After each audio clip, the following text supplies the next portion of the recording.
Hello and welcome back to Niche Tea, where we talk about drama happening in communities you may not be a part of. I'm trying not to cry right now because I just filmed this entire thing and it took like an hour and a half, and then TikTok accidentally, I hit a button that uploaded it as a story and I went to discontinue it and then it deleted it. Cool. Last time we talked about drama in the Sims community, specifically a small contingent of players who were very upset that when the game itself was updated by the developer, their favorite mod called Wicked Whims, which basically allows for a lot of adult settings within the game, was not updated alongside the game and therefore broke. This was because the developer of the mod, which is free by the way, was on vacation. Today we're talking about drama in the beekeeping community, and thank you so much to everyone who tagged me in this. You guys know me so well. I very much enjoyed this story. At the center of the story, we have a creator on TikTok who goes by the name Bowser. Bowser is a beekeeper who lives in the Midwest of the United States and has nearly 1 million followers. Bowser's content focuses almost exclusively on beekeeping itself. Bowser has several different colonies that they manage on their property. Their content is really informative, really beautifully made, and very nice to watch and listen to. I highly recommend it. Something Bowser likes to do is create content where they are trying out different types of beekeeping equipment and products that exist on the market and do reviews of them. Most recently, Bowser has been making a series of videos for the last several months about a new product that they've been trying called the Flow Hive. The Flow Hive is made by a company called Flow, which is based in Australia, and the goal of the product is to allow beekeepers to harvest honeys from their beehives without opening up the hive. To explain how that works, let's first talk about how traditional beehives are usually set up. Beehives are set up in a vertical structure, and there are two primary sections to the hive. There's the bottom half is called the brood hive, and then the top half is called the overflow hive. The brood hive on the bottom is where the queen lives, and it's where all the eggs are laid.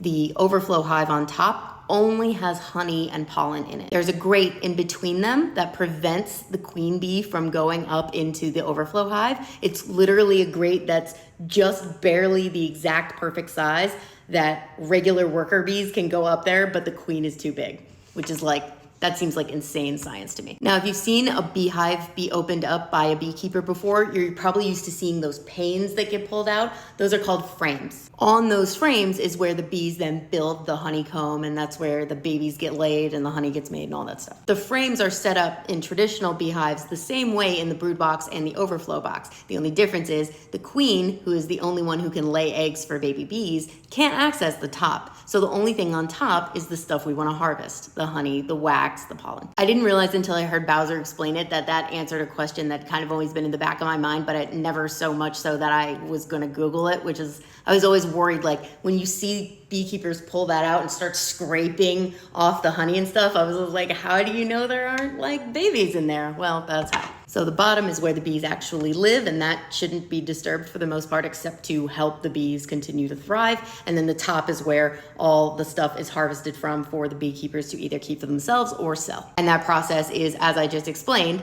they have to open up the top of the hive, take out each of the frames, and scrape off all the stuff. This can disturb the hive. They're like, why is it open? What's going on? It can cause a little bit of stress. So the goal of the Flow Hive is to allow the beekeepers to be able to harvest the honey from the overflow box without opening up the hive or disturbing the bees, or disturbing them less. The key piece that makes this product unique is really in the frames that go in the overflow hive. These frames have a mechanism in them that allows you, the beekeeper, to open a flap on the side of the overflow box, stick in like a lever, turn it, and it will shift the frame so that all the honey can flow down in between the combs, and then it comes out of a little hole at the bottom into your jar. So you don't have to open up the box at all, and you're only slightly moving one frame, theoretically causing less stress for the bees. So this is a very cool concept.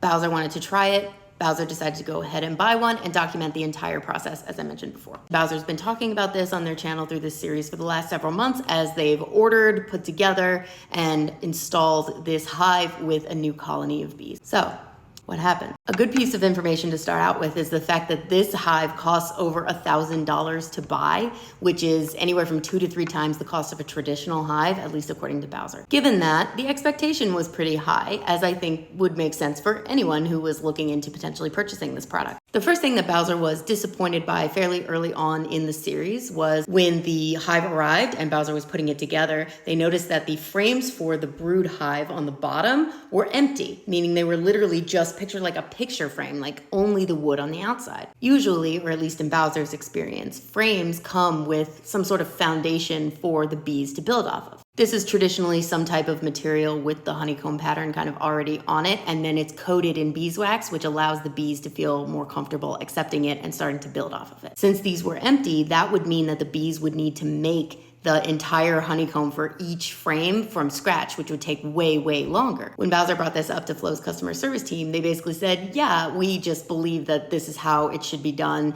It's the best thing for them is for them to build it themselves. And Bowser said, okay, well, I don't have that kind of time because like winter is coming and they need to be set up and ready to go before winter gets here or they'll die. Bowser chalked this up to a philosophical difference and decided to go ahead and use their own materials to build in a foundation with beeswax. Then once Bowser had installed a colony and a queen into the brood box, they quickly thrived really well to the point where they needed more space. This was another area where Bowser expressed some disappointment because in their experience, when buying traditional hives, they come with 2 brood boxes. And again, for this price point, over $1,000, that's what they would have hoped to see here. But they went ahead and bought an extra brood box and put it in the middle and everything was good. Then we get to the big issue, and this is the thing that's most recently been gaining some buzz. Once the colony was well established across the 2 brood boxes, it was time to add the overflow box. Remember, this was the whole point of buying this hive, was for this special overflow box with these special flow frames. Well, remember how I said before that frames usually come with a foundation covered in a beeswax coating, which allows the bees to more comfortably and quickly accept the frames and start working with them?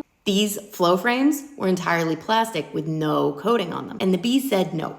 So after a few days, when the bees hadn't moved up to started utilizing the overflow box, Bowser contacted Flow's customer service again. According to Bowser, Flow's customer service said there's no need to coat the frames in beeswax and to just wait, and that it just might take months. To which Bowser said, again, I can't do that. This is where things got concerning because according to Bowser, at this point, Flow's customer service said, okay, here's what you're gonna do.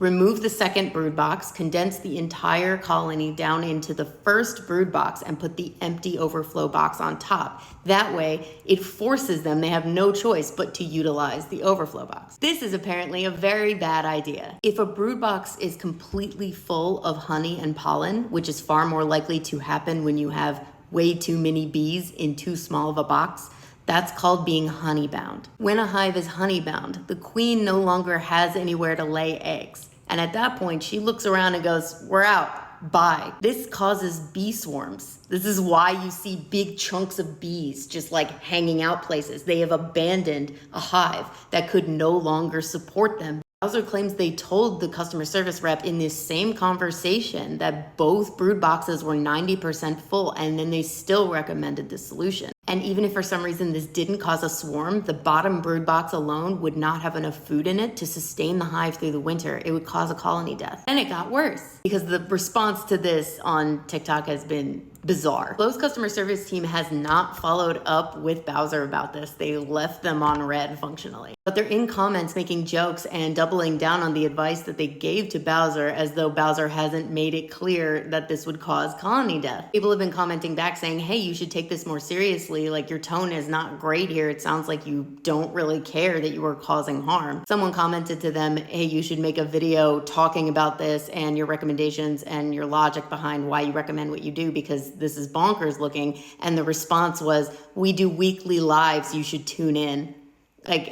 Thankfully for Bowser themselves, they went ahead and just coated the frames in beeswax that they already had from their other colonies, and the bees very quickly started moving up into the flow frames. So the colony seems to be in good shape. But Bowser's really concerned about newer beekeepers or people who just for whatever reason don't have the same level of information and will trust the customer service reps from this company who have been giving information that will lead to colony death. Bowser has pointed out themselves that the reason for the difference in advice very likely has to do with the fact that this is an Australian company and beekeeping in Australia, way different. They have way more time. So the advice they gave would work in Australia. It will not work in the American Midwest or other places in the world which are colder. Bowser's recommended, and I agree, that the customer service team at Flow needs to get real knowledgeable real quick about the differences across the world or stop selling this internationally. I really hope they listen because this is a cool product and could be really good if they just get their heads out their asses.